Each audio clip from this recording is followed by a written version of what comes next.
ప్రియమైన సహోదరి సహోదరుడా, ప్రభువైన యేసుక్రీస్తు వారి నామం పేరిట మీ అందరికీ శుభవందనాలు. మరి యొక్క శ్రేష్టమైన దినమును ప్రభు మనకు అనుగ్రహించినందుకై ఆయనకు మహిమ కలుగును గాక.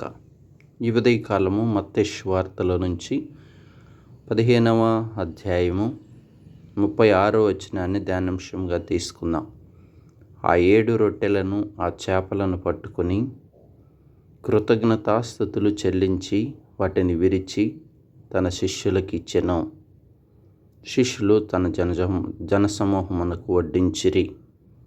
ప్రియ సహోదరి సహోదరుడా, ప్రభువైన యేసుక్రీస్తు వారు ఉన్న దినాల్లో అనేక గ్రామాలకు వెళ్ళి ఆయన సువార్తను ప్రకటిస్తూ వచ్చేవారు. అందరూ అంతటా మారు మనసు పొందండి, ఇదిగో దేవుని రాజ్యం సమీపించిందని సెలవిస్తూ ఉండేవాడు. ఆ దినాల్లో మరి ఒక ప్రాంతానికి వెళ్ళినప్పుడు జనసమూహం అధికమైనప్పుడు మరి ఆయన అరణ్య ప్రదేశానికి వెళ్ళి ఒంటరిగా ఉన్నప్పుడు మరి ఆ కొండ ప్రాంతానికి అనేక మంది ఆ గ్రామాల్లో చుట్టుపక్కల గ్రామాల్లో ఉన్నవాళ్ళు వేల కొలది అక్కడికి చేరినారు. ఇప్పుడు ఆయన 3 దినాలు వారికి ప్రసంగిస్తూ వచ్చాడు. వారు పిల్లలు, పెద్దలు, పురుషులు, స్త్రీలు ఉన్నారు. ఇప్పుడు వారు మరి బోధిస్తున్నప్పుడు 3 దినాలు మరి ఆహారం లేకే ఉన్నారు. ఒక రకంగా చెప్పాలంటే మరి 3 దినాల ఆహారం లేదు, ఉపవాసముగానే ఉన్నారు. ఇప్పుడు వాళ్లకు మరలా తిరిగి వెళ్ళే సమయం వచ్చినప్పుడు ప్రభు అంటాడు, వారికి భోజనం పెట్టండి అని శిష్యులు పిలిచి అడుగుతాడు. శిష్యులు మరి ఇది దూర ప్రాంతంగా ఉంది, మరి బయట నుంచి తీసుకురావాలన్నా చాలా వేల కొలది ఉన్నారు, ఈ సమయం సరిపోదు అని చెప్తూ వచ్చారు. అప్పుడు వారి దగ్గర ఏమైనా ఉందేమో చూడండి అంటే చిన్నపిల్లల దగ్గర మరి కొన్ని రొట్టె ముక్కలు, కొన్ని చేపలు దొరికినప్పుడు వాటిని తీసుకున్నాడు ప్రభు. కృతజ్ఞతాస్తులు తండ్రి అని దేవునికి చెల్లించి విరిచి పంచిపెట్టమన్నాడు. చూడండి, ఇక్కడ కృతజ్ఞతలు చెప్పుట అనే మాటను గనక మనం గమనిస్తే నిజంగా ఎంత అద్భుతమో. తండ్రి అయిన దేవునికి ప్రభువైన యేసుక్రీస్తు వారు కృతజ్ఞతలు చెప్పాడు. ఆ కార్యం జరగక మునిపే ఆయన కృతజ్ఞతలు చెప్పడం ప్రారంభించాడు. ఎంత గొప్ప అద్భుతమో చూడండి.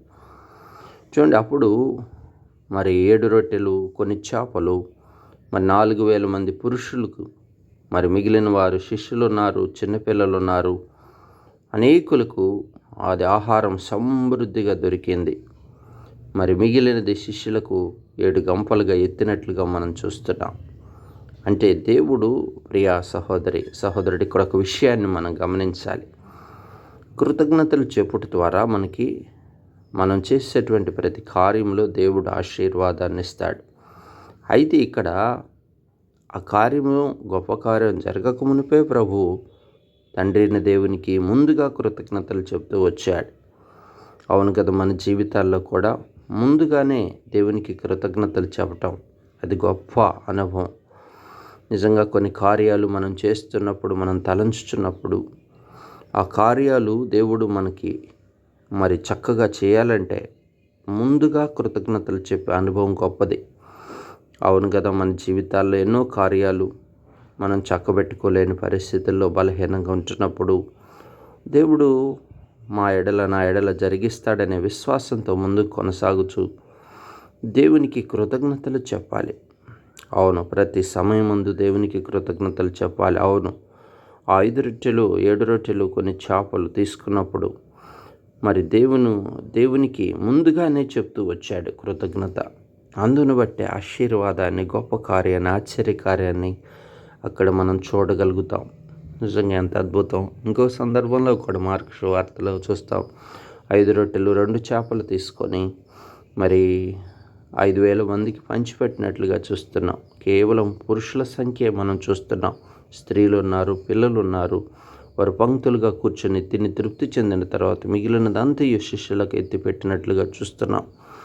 అవును కదా, మిగులుదల మరి ఆశీర్వాదం నీ జీవితంలో కూడా నువ్వు చూడాలనుకుంటున్నావు. ప్రియ సహోదరుడా, ప్రభువు మనకు ఒక అనుభవాన్ని నేర్పిస్తున్నాడు. ఇక్కడ ఏ కార్యములు మన ముందున్నా కానీ ప్రభు నన్ను బలపరుస్తాడు, నాకు సహాయం చేస్తాడు అని విశ్వసించి దేవుని కార్యం నా ఎడల జరిగిస్తాడని నమ్మి నీవు ముందుగానే ఆయనకు దేవునికి కృతజ్ఞతాస్తులు చెల్లించటం అనే అనుభవాన్ని నువ్వు కలిగి ఉంటే గొప్ప కార్యాలు నీ జీవితంలో కూడా ఆ 5,000 మందికి, 7,000 మందికి, 4,000 మందికి పంచిపెట్టిన అనుభవాన్ని నువ్వు చూస్తావు.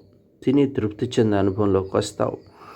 కాబట్టి ప్రభువైన యేసుక్రీస్తు వారికి ఎల్లప్పుడూ కృతజ్ఞతాస్తులు చెల్లించుట మేలుకరం.